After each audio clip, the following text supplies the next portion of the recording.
कौन थी अहिल्या? क्यों और कैसे बनी वो पत्थर? रामायण के पात्रों से हमारे यहाँ का बच्चा बच्चा परिचित है। इसका कारण यह है कि हर व्यक्ति के मन, विचार और रुचि को मोहने वाली अनेक कथाएं इसमें बसी है। ऐसी ही एक कथा श्री राम की पत्थर की शिला पर पैर पड़ने पर उसका जीवित स्त्री में बदल जाना है। यही अहिल्या थी, जो राम के स्पर्श से श्राप मुक्त हुई थी। लेकिन प्रश्न यह उठता है कि अहिल्या को श्राप क्यों मिला? वे पत्थर की शिला कैसे बनी थी?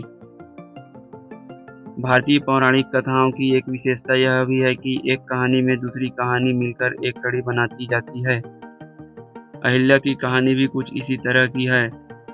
भारतीय पौराणिक कथा के अनुसार माता अहिल्या महर्षि गौतम की पत्नी थी।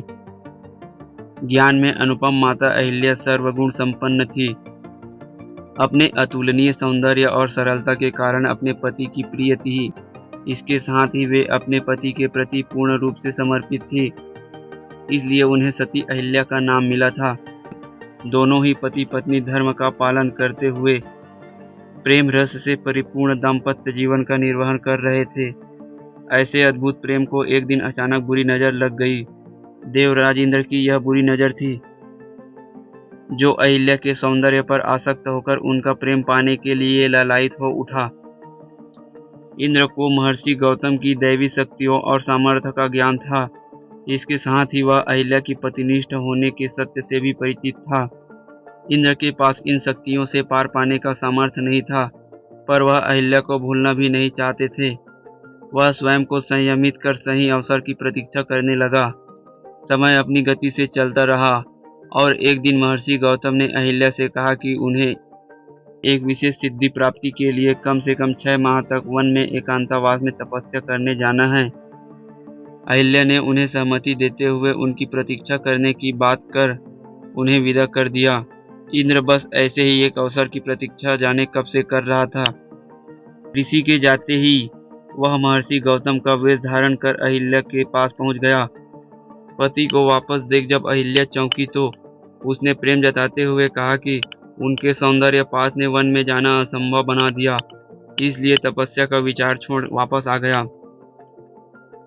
पति की बात सुनकर अहिल्या का मन मयूर नाच उठा और वे दोनों पहले से भी अधिक प्रेम से जीवन का आनंद लेने लगे। देखते ही देखते 6 माह का समय बीत गया और एक दिन अहिल्या ने सुबह सुबह अपने आंगन में अपने पति की पुकार सुनी। ऋषि का रूप धरे इंद्र तब सो रहे थे। एक पल में अहिल्या को अनर्थ का ज्ञान हो गया। महर्षि गौतम को सामने पाकर अहिल्या पत्ते की तरह कांपते हुए उनके चरणों में गिर पड़ी। तब इंद्र को भी ऋषि के आने का भान हो गया, तो बिना देरी किए वह वहां से भाग निकला। अहिल्या से सारा वृत्तांत जान ऋषि क्रोध से भर उठा। तुरंत ही उन्होंने श्राप दे दिया कि जिस स्त्री को अपने पति के स्पर्श का भान न हुआ वह जीवित नहीं हो सकती। तन और मन से पत्थर की तरह कठोर व्यवहार किया तो तू पत्थर की हो जा।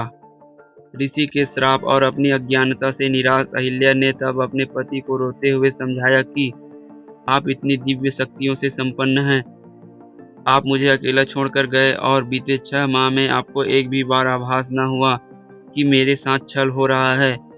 तो मैं एक साधारण स्त्री हूँ, मैंने अनजाने में अपराध किया है। भले ही मैं पराई पुरुष के साथ रही हूँ, पर मेरा मन पवित्र है, क्योंकि उस पुरुष को मैंने अपने पति जानकर अपनाया था। तन और मन दोनों से ही मैं अपने पति के साथ थी। अहिल्या की बात सुनकर ऋषि उनसे सहमत हुए और कहा कि अब तो श्राप दे दिया जा चुका है, उन्हें वापस नहीं लिया जा सकता। किंतु त्रेता युग में भगवान विष्णु श्री राम के रूप में अवतार लेंगे और वनवास के दौरान तुम्हें स्पर्श करेंगे। उनके स्पर्श से ही तुम्हारा पाप धुलेगा, तुम वापस अपने स्त्री रूप को प्राप्त करोगी। ऋषि के श्राप को धारण करते हुए अहिल्या पत्थर की शिला बन गई और घोर प्रतीक्षा के बाद श्री राम के पावन चरणों के स्पर्श से पुनः स्त्री के रूप में प्रकट हुई।